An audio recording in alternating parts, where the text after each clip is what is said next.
और एकाएक आपने राताराती इन लोगों को, जो गेस्ट टीचर थे, आपने हटा दिया।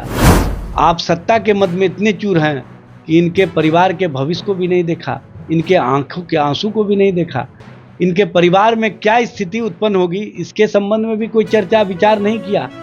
आप निर्दयी सरकार है और जो अपने प्रजा के प्रति सोच नहीं रखती है, जो अपने नौजवानों के प्रति सोच नहीं रखती है, उस सरकार से नौजवान उम्मीद करके आज गए थे कि कुछ बात तो हमारे पक्ष में हो जाए, लेकिन बात करना तो ये सरकार चाहती नहीं है। बिहार में शिक्षक हों या अभ्यर्थी हों, जब भी अपने हक की बात करते हैं तो उन पे लाठियां बरसा दी जाती है। और ऐसे में आज गेस्ट टीचर पे सीएम हाउस के बाहर लाठियां बरसाई गई है। और ऐसे में हमारे साथ बात करने के लिए ज्यादा मर्जी है, इनसे बात करेंगे। अब तो शिक्षकों को फिर से पीटा जा रहा है, उनकी नौकरियां छीनी जा रही है। देखिए, ये तो हम लोग पहले से जानते थे कि जिस दिन इन लोगों ने साजिश किया और नौकरी और रोजगार वाली सरकार को समाप्त किया, उसी दिन लग रहा था कि अब नौकरियां नौजवानों के लिए सपना हो जाएगा बिहार में, और वो दिख रहा है। आप देखे होंगे, जिस दिन से तेजस्वी जी और महागठबंधन सत्ता से बाहर हुई है, उसके बाद से लगातार ये विज्ञापन को रद्द कर रहे हैं। जो नियुक्तियों का कहीं ना कहीं एक पिटारा खुला हुआ था, उन पिटारों को बंद कर दिए हैं। और सबसे बड़ी बात यह है कि TRE-3 का जो एग्जामिनेशन लिया गया, जिसमें पेपर लीक हो गया, जिसमें 7 लाख से ऊपर बच्चे एग्ज़ाम में शामिल हुए थे, उनके भविष्य को अंधकार में कर दिया। और वीक सरकार में पेपर लीक हुआ, लेकिन BPSC मानने के लिए तैयार नहीं थी। इनकी एजेंसी लगातार कह रही थी, आर्थिक अपराध इकाई, कि पेपर लीक हुआ है, लेकिन सरकार तब तक BPSC को मानने से रोक रही थी जब तक सरकार को ये सिक्योर नहीं हो गया कि हम नौजवानों को भ्रम में रखने में कामयाब हुए। जब नौजवान भ्रम में आ गए और नौजवानों के बीच से आवाज़ आने लगी कि इस परीक्षा को रद्द किया जाए, तब इनको लगा कि ये सुनहरा मौका है और परीक्षा को रद्द कर दिया।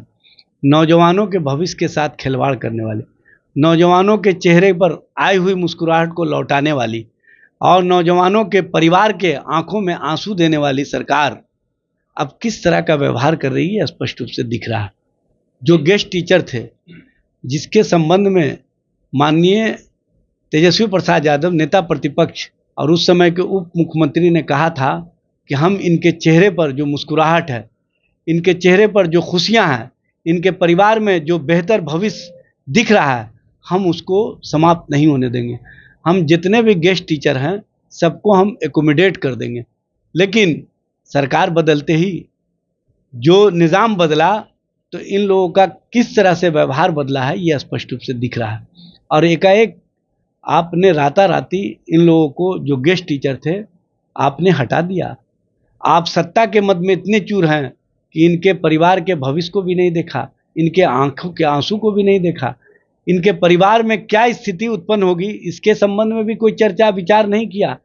आप निर्दयी सरकार है और जो अपने प्रजा के प्रति सोच नहीं रखती है, जो अपने नौजवानों के प्रति सोच नहीं रखती है, उस सरकार से नौजवान उम्मीद करके आज गए थे कि कुछ बात तो हमारे पक्ष में हो जाए, लेकिन बात करना तो ये सरकार चाहती नहीं है।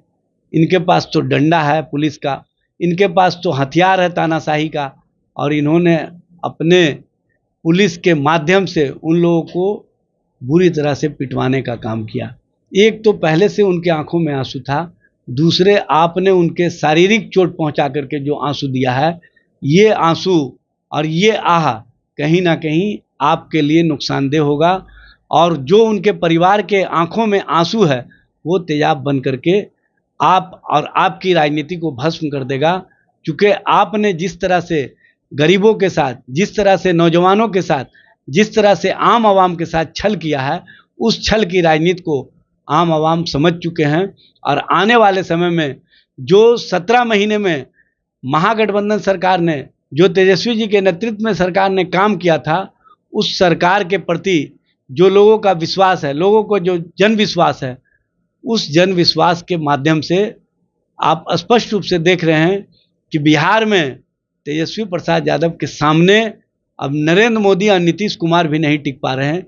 यह स्पष्ट करता है कि बिहार और बिहार के नौजवान, बिहार का आम आवाम, बिहार की महिलाएं, बिहार के लोग, बिहार का किसान चाहता है कि महागठबंधन सरकार की तरह देश में इंडिया की सरकार बने, और इंडिया की सरकार बनेगी तभी नौजवानों को नौकरी और रोजगार मिलेगा, तभी नौजवानों के चेहरे पर खुशियां आएगी, तभी उनके परिवार का भविष्य बेहतर होगा।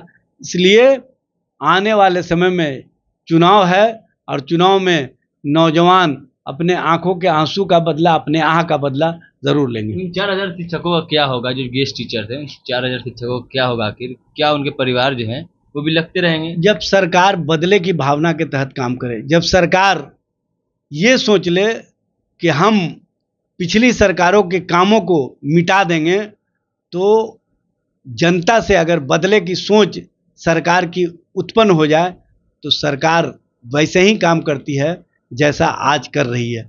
और ऐसे काम सरकार के द्वारा किए तो जा सकते हैं, लेकिन लोकतंत्र है, और लोकतंत्र में जनता और जनता का जो मत होता है, वो समय आ रहा है, जनता अपने मत से, जनता अपने विचार से, जनता अपने सोच से, नौजवान हर घर तक जा कर के अपनी बातों को पहुंचा करके सरकार के इस तरह के कुकृत्यों को बताने का काम करेंगे और सत्ता परिवर्तन के वाहक बनेंगे, ऐसा हमें उम्मीद है।